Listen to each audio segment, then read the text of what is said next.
इस कहानी की शुरुआत में हमें गिलबर्ट नाम के एक टारसियर को दिखाया जाता है। वो प्रोजेक्ट की मदद से जंगल के जानवरों को अपने ग्रुप जंगल बंच के बारे में बताता है कि मैं अपने साथी मॉरिस, जूनियर, पेट्रिसिया और मिगेल के साथ मिलकर जंगल बंच ग्रुप में काम करता हूँ, जो जंगल और वहाँ रहने वाले जानवरों की रक्षा करते और उनकी मदद किया करते ताकि जंगल में शांति और दोस्ती का माहौल बना रहे। जानवर खुश हो जाते हैं और जंगल बंच की तारीफ करने लगे। वो जंगल बंच के अड्डे को साफ करने वाले बॉब और एल को ग्रुप का हिस्सा नहीं मान रहे थे, जिससे बॉब और एल को काफी गुस्सा आता है, पर वो जानवरों से कुछ नहीं कहते। रात में जंगल बंच के सारे मेंबर सोने के लिए चले जाते हैं। पेट्रिसिया गिलबर्ट की गर्लफ्रेंड थी। उसे देखकर जूनियर मॉरिस को भी गर्लफ्रेंड बनाने के लिए कहता है। मॉरिस कहता है कि मैं एक टाइगर वॉरियर हूँ और मेरे पास गर्लफ्रेंड बनाने जितना वक्त नहीं। हमें इन सब चीजों को भूलकर जंगल को सुरक्षित रखने पर ध्यान देना चाहिए। यह कहकर जूनियर के साथ सो जाता है। उनके सोते ही कुछ बीवर्स एयरप्लेन की मदद से जंगल के ऊपर पिंक लिक्विड छिड़क देते हैं। अगली सुबह पेपिटो नाम का मोल रेड जंगल बंच के पास आता है। वो कहता है कि अचानक मेरी सुसु एटॉमिक बन गई। जब मैंने सुबह उठकर सुसु किया तो वहाँ एक ब्लास्ट हो गया।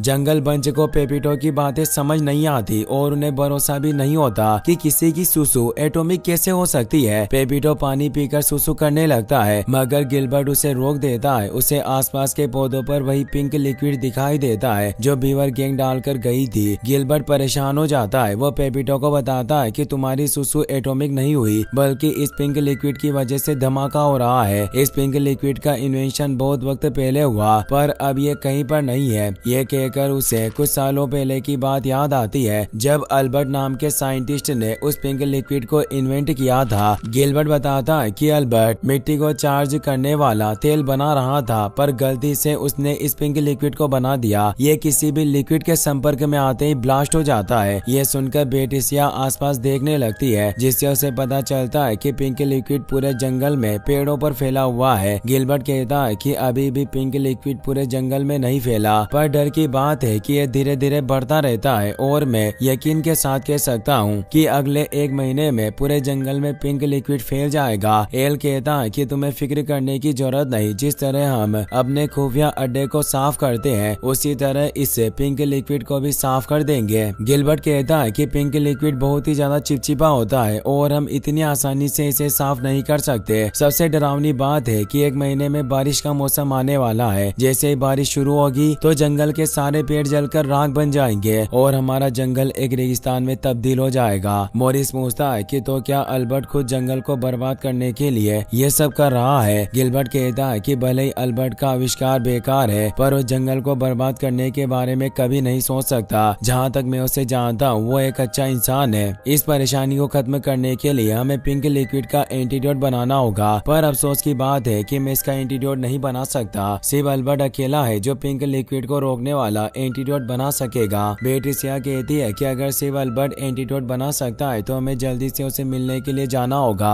गिलबर्ट घबरा जाता है। उसे लगता है कि अल्बर्ट को देखकर पेट्रिसिया उसे छोड़ देगी। गिलबर्ट कहता है कि पिंक लिक्विड के हादसे के बाद अल्बर्ट अचानक कहीं गायब हो गया और किसी को नहीं पता कि वो किस जगह पर है। शायद उसकी बेटी कमिलिया को कुछ पता हो। मॉरिस कहता है कि हमारे पास ज्यादा वक्त नहीं, हमें बारिश का मौसम आने से पहले ही अल्बर्ट को ढूंढकर एंटीडोट बनवाना होगा। वो अपने साथियों को लेकर कमिलिया को ढूंढने के लिए चला जाता है। फिर हम बीवर गैंग के लीडर हेनरी को देखते हैं। वो अपने साथी सरगे और यूरी से कहता है कि जंगल बंच हमारे लिए बहुत बड़ी परेशानी है, इसीलिए तुम दोनों को उन पर नजर रखनी होगी। अगर वो हमारे प्लान को बर्बाद करने की कोशिश करे तो तुम उन्हें रोकना और तुरंत मुझे इसके बारे में खबर देना। इस काम में रेड पेरेट कोको तुम्हारे बहुत काम आएगा। सरगे और यूरी कोको के साथ जंगल बंच के पीछे चले जाते हैं। मॉरिस और उसके साथी हॉट एयर बलून की मदद से कमिलिया को ढूंढने के लिए जा रहे थे, पर सरगे कांटों से हमला करके बलून में छेद कर देता है, जिस वजह से बलून नीचे गिरने लगता है। बलून को रोकने के लिए मॉरिस और उसके साथी बेकार चीजों को नीचे फेंकने लगते हैं। बॉब और एल छिपकर बलून पर आ गए थे। वो कहते हैं कि कोई भी हमें जंगल बंच का हिस्सा नहीं मानता, इसीलिए हम तुम्हारे साथ मिशन पर चलेंगे ताकि सबको पता चले कि हम सच में जंगल बंच के मेंबर हैं। उन्हें देखकर मॉरिस हैरान हो जाता है। वो पूछता है कि अगर तुम दोनों यहाँ हो तो आखिर हमारे अड्डे का ध्यान कौन रख रहा है। बॉब कहता है कि तुम्हें फिक्र करने की जरूरत नहीं, तुम्हारी मोम नताशा और बाकी जानवर अड्डे को संभाल रहे हैं। तभी बलून फट जाता है और समुद्र में गिरने लगते हैं। हैं। मॉरिस के पास कोई रास्ता नहीं था, इसीलिए वो सारी चीजों को बलून से नीचे फेंक देता है, जिसकी वजह से बलून पर वजन काफी कम हो जाता है और वो किनारे पर जाकर गिरते हैं। वहाँ अल्बर्ट की बेटी कमीलिया एक केव में जाकर वुड स्टेचू को चुराने की कोशिश कर रही थी, पर जंगल बंच उस केव के ऊपर गिर जाते हैं, जिसकी वजह से स्टेचू का ध्यान रख रहे पिकास जाग जाते हैं। वो सब कमीलिया से स्टेचू छीनने के लिए उस पर हमला करते हैं। उनसे बचने के लिए कमीलिया केव से बाहर निकल जाती है। पिकास भी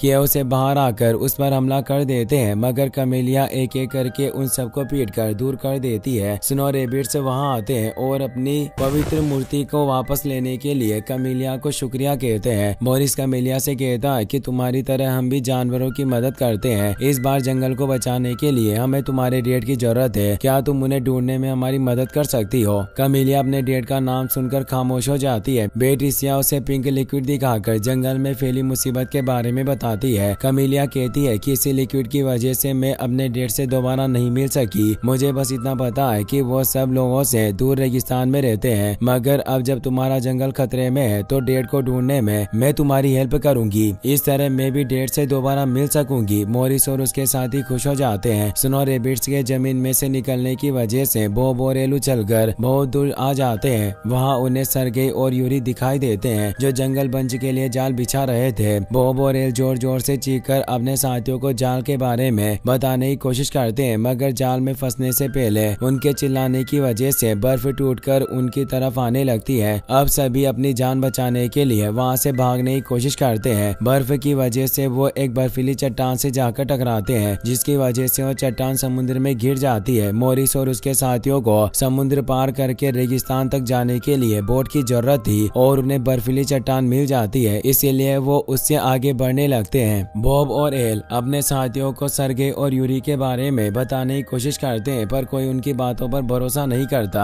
गिलबर्ट बेट्रिसिया से कहता है कि अल्बर्ट तक पहुंचने के लिए हमें बहुत सारी परेशानियों का सामना करना पड़ेगा और मुझे नहीं लगता कि तुम इतने खतरों को संभाल पाओगी, इसलिए बेहतर होगा कि तुम वापस अड्डे पर लौट जाओ। बेट्रिसिया को काफी गुस्सा आता है और वो गिलबर्ट से बात करना बंद कर देती है। मॉरिस ने मिगेल के केले समुद्र में फेंक दिए थे और अब मिगेल को भूख लग रही थी। उसे कुछ खाने के लिए नहीं मिलता और वो एल को केला समझकर चाटने लगता है। मॉरिस को पहली नजर में कमीलिया से प्यार हो गया था। वो उसे प्रपोज करने के बारे में सोचता है, पर उसे बात करने के लिए सही वक्त नहीं मिलता। लगातार 3 दिनों तक समुद्र से तैरने से वो बर्फीली चट्टान पिघलने लगती है। गिलबर्ट मिगेल से कहता है कि अगर तुम जल्दी हमें किनारे पर ले जाओ तो वहाँ हमें केले खाने के लिए मिलेंगे। मिगेल खुश हुआ तेजी से तैरकर उस चट्टान को किनारे तक ले आता है। रेगिस्तान में उन्हें एक ओएसिस मिलता है और सब वहाँ पानी पीने के लिए जाते हैं। यूरी ने पौंड में जहर मिला दिया था। बॉब और एल उसे देख लेते हैं, पर सर्गेई को प्यास लगी थी, इसलिए यूरी से तालाब में एंटीडोट मिलवाकर बोतल भरवाता है। बॉब और एल अपने साथियों को तालाब में जहर मिलाने की बात बताते हैं, पर मिगेल पानी पी लेता है और उसे कुछ नहीं होता, जिस वजह से कोई भी बॉब और मिगेल की बातों पर भरोसा नहीं करता।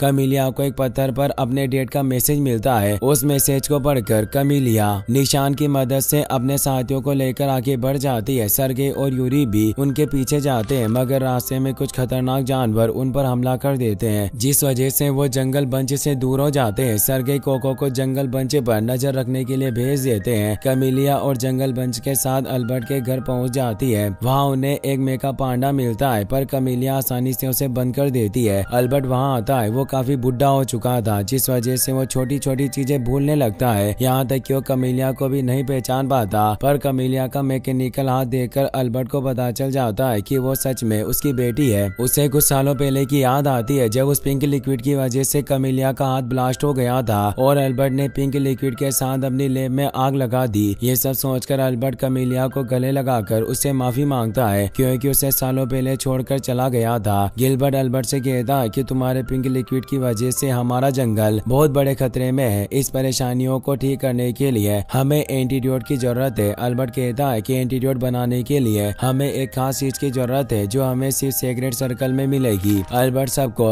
लेकर फ्रांस आ जाता है। वहाँ कुछ जानवर थ्रिसल फ्लावर्स इकट्ठा कर रहे थे। अल्बर्ट बताता है कि यह थ्रिसल फ्लावर्स की मदद से रेनेट बनाते हैं, जो दूध से पनीर बनाने के लिए काम आता है। पिंक लिक्विड का एंटीडोट बनाने के लिए भी हमें रेनेट की जरूरत है। गिलबर्ट वहाँ अपने तेज दिमाग का इस्तेमाल करके एक प्रोजेक्टर बना देता है, जिसे देखकर केव को सुरक्षित रख रहे डॉग गार्ड्स का ध्यान भटक भटक जाता है। इसका फायदा उठाकर मॉरिस और उसके साथी केव के अंदर चले जाते हैं। एक हॉल में सारे जानवर इकट्ठा होकर किसी चीज की तैयारी कर रहे थे। उन्हें देखकर मॉरिस अपने साथियों को रेनेट ढूंढने के लिए भेज देता है। वो खुद कमेलिया और जूनियर के साथ उन जानवरों पर नजर रखने लगता है। मिगेल को एक रूम में बहुत सारा पनीर मिलता है। वो पनीर खाकर देखता है तो उसे वो बहुत ही ज्यादा अच्छा और स्वादिष्ट लगता है, इसीलिए मिगेल बैग में पनीर भरने लगता है। अल्बर्ट और उसके साथियों को रेनेट का पता चल जाता है, पर रूम के बाहर 2 डॉग पहरा दे रहे थे। गिलबर्ट रेनेट को लेने के बारे में ना सोचकर सिर्फ इसी चीज की फिक्र कर रहा था कि बेट्रिसिया अल्बर्ट के साथ घूम रही है। उसे लग रहा था कि बेट्रिया उसे छोड़कर अल्बर्ट को अपना बॉयफ्रेंड बना लेगी। अल्बर्ट जल्दी से एक बॉल बना लेता है। वो दोनों डॉग्स को बॉल दिखाकर बॉल दूर फेंक देता है। दोनों डॉग बॉल पकड़ने के लिए जाते हैं। इस मौके का फायदा उठाकर बेट्रिसिया रूम में जाकर रेनेट लेकर वापस आ जाती है। बॉल का पीछा करते हुए दोनों गॉड मिगेल के पास पहुंच जाते हैं। उसे पनीर चोरी करते देख उन्हें बहुत गुस्सा आता है और उस पर हमला करने के बारे में सोचते हैं, पर मिगेल आसानी से उन्हें डरा देता है। डॉग जोर जोर से भौंककर अपने साथियों को अलर्ट कर देते हैं। दूसरे जानवर मॉरिस और उसके साथियों को देख लेते हैं। सारे जानवर जंगल बंच का पीछा करने लगते हैं, पर जंगल बंच तेजी से केव से भाग जाते हैं। केव के बाहर प्रोजेक्टर चल रहा था। डॉग गार्ड्स की तरह दूसरे जानवरों का ध्यान भी भटक जाता है और वो जंगल बंच के पीछे नहीं जाते। गिलबर्ट कहता है कि हमें रेनेट मिल गया, पर हमारे पास इतना वक्त नहीं बचा कि हम जंगल में पहुंच सके। मुझे समझ नहीं आ रहा कि अब हम जंगल पर एंटीडोट कैसे छिड़केंगे। अल्बर्ट कहता है कि तुम्हें फिक्र करने की जरूरत नहीं, मैंने एक अंडरग्राउंड टनल बनाई है जिसकी मदद से हम बहुत कम वक्त में जंगल में पहुंच जाएंगे। अब वो एक बोट बनाकर आइलैंड की तरफ बढ़ जाते हैं, मगर सेर्गेई उनसे रेनेट छीन लेता है और यूरी के साथ वहाँ से भागने लगता है। एल अपनी जुबान से यूरी के पैर पकड़ लेता है। इसी तरह जंगल बंच के मेंबर्स एक दूसरे को पकड़ लेते हैं, जिस वजह से सेर्गेई और यूरी बोट पर गिर जाते हैं। मॉरिस बॉन और एल से कहता कि तुम दोनों शुरुआत से हमें इनके बारे में बताने की कोशिश कर रहे थे, पर हमने तुम्हारे ऊपर यकीन नहीं किया। इसके लिए मैं तुमसे माफी मांगना चाहता हूँ। गिलबर्ट यूरी से उसके बॉस के बारे में पूछता है। यूरी बताता है कि मेरे बॉस का नाम हेनरी है और वो पहाड़ के ऊपर रहता है। उसने एयरप्लेन की मदद से पूरे जंगल पर पिंक लिक्विड छिड़क दिया। ये सब बातें करते हुए वो अल्बर्ट की अंडरग्राउंड टनल में पहुंच जाते हैं। सब सेल के अंदर बैठ जाते हैं। मिगेल सेल की स्पीड बहुत ज्यादा कर देता है, जिसकी मदद से वो कुछ सेकंड्स में टनल के दूसरी तरफ पहुंच जाते हैं, पर वहां बाहर निकलने का कोई रास्ता नहीं था, जिससे सब हैरान हो जाते हैं। अल्बर्ट कहता है कि मुझे माफ करना, मैं बताना भूल गया कि मैंने इस टनल का एग्जिट नहीं बनाया था। इस हिस्से को खत्म करने से पहले ही मैं जंगल छोड़कर चला गया। मॉरिस को काफी गुस्सा आता है। वो बाहर निकलने का रास्ता ढूंढने की कोशिश करता है, पर उसे कुछ नहीं मिलता, जिससे वो निराश हो जाता है और कहता है कि मुझे यकीन नहीं हो रहा, हम मंजिल के इतने करीब आकर भी कुछ नहीं कर सकते।